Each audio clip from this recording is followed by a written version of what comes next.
Updated August 11, 2017 132,529 Some holiday, her.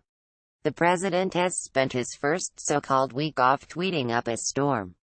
In doing so, he's whipped up a global typhoon with the eye centered directly over North Korea, which is in line for fire and fury like the world has never seen unless Kim Jong-un pulls his head in, basically. The rhetoric is vintage Trump. As you can see from this clever compilation from the Toronto Star, it's phrasing he commonly uses. However, directing it at Pyongyang ratchets up the impact somewhat, and it's tit-for-tat on the inflammatory language, with North Korea now vowing to mercilessly wipe out provocateurs. Are we headed for final doom? If you want to feel really depressed, read this take by David French. Former U.S. Air Force nuclear officer John Noonan is more sanguine. Let's hope cool heads prevail while identifying the location of the nearest bunker as a precautionary measure. Also, according to us, Mr. Trump is banned from taking holidays from now on. It just doesn't suit him.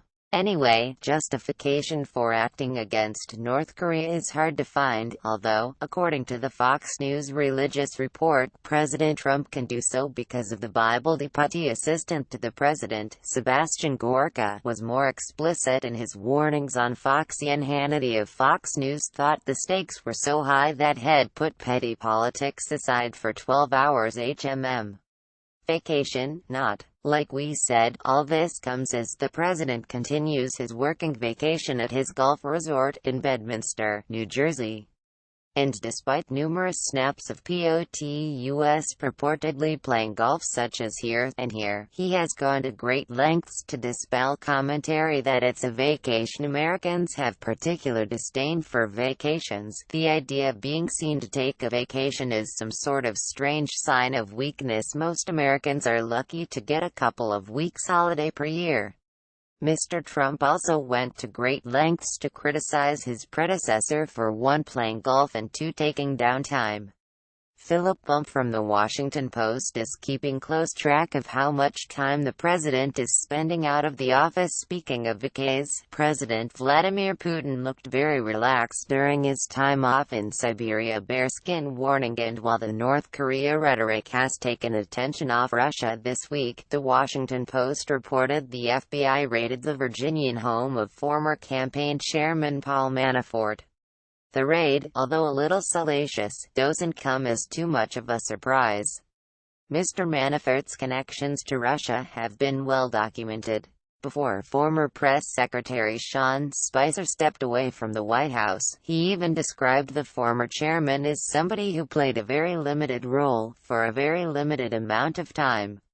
Magazines and newspapers have had a field day with the potential nuclear disaster. The best headlines from the past week: 1. The Economist. 2. The Kennebec Journal was a little off the mark. 3. The New York Daily News had this take: what else happened this week? Congress is in recess, but that hasn't stopped the president from taking a couple of news swipes at Senate Majority Leader Mitch McConnell over his failure to repeal and replace Obamacare. Mr. Trump thanked Mr. Putin for expelling hundreds of U.S. diplomatic staff from Russia, saying, "You want to thank him because we're trying to cut down our payroll, and as far as I'm concerned, I'm very thankful that he let go a large number of people because now we have a smaller payroll. There's no real reason for them to go back. I greatly appreciate the fact that we've been able to cut our payroll of the United States. We're going to save a lot of money." Right. American diplomats in Cuba have been attacked by an advanced sonic device, a weapon that has wrecked their hearing. Detail is sketchy, but an investigation is underway. Weird times. Mr. Popular. The president likes to remind us how popular he is. He retweeted this poll, for example, but, as Vice News reports, the president is constantly reminded of his achievements via a special dossier delivered twice a day, including headlines, sound bites and clippings that portray his presidency in a positive light. That, as the president approaches 200 days in office, with a new CNN poll showing his approval is at 38%. Is he a person you admire? According to the poll, only 30% say yes.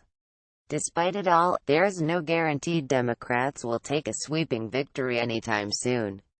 According to Nate Silver of 538, even if Democrats were to win every single 2018 House and Senate race for seats representing places that Hillary Clinton won or that Trump won by less than 3 percentage points, a pretty good midterm by historical standards, they could still fall short of the House majority and lose 5 Senate seats. A sobering prospect for Democrats. Here's a giant chicken outside the White House. You're welcome. Here's a reporter trying to explain a tent that's the end of another wild week in Washington. Topics: World politics. Donald Trump, United States first, posted August 11, 2017, 131,746.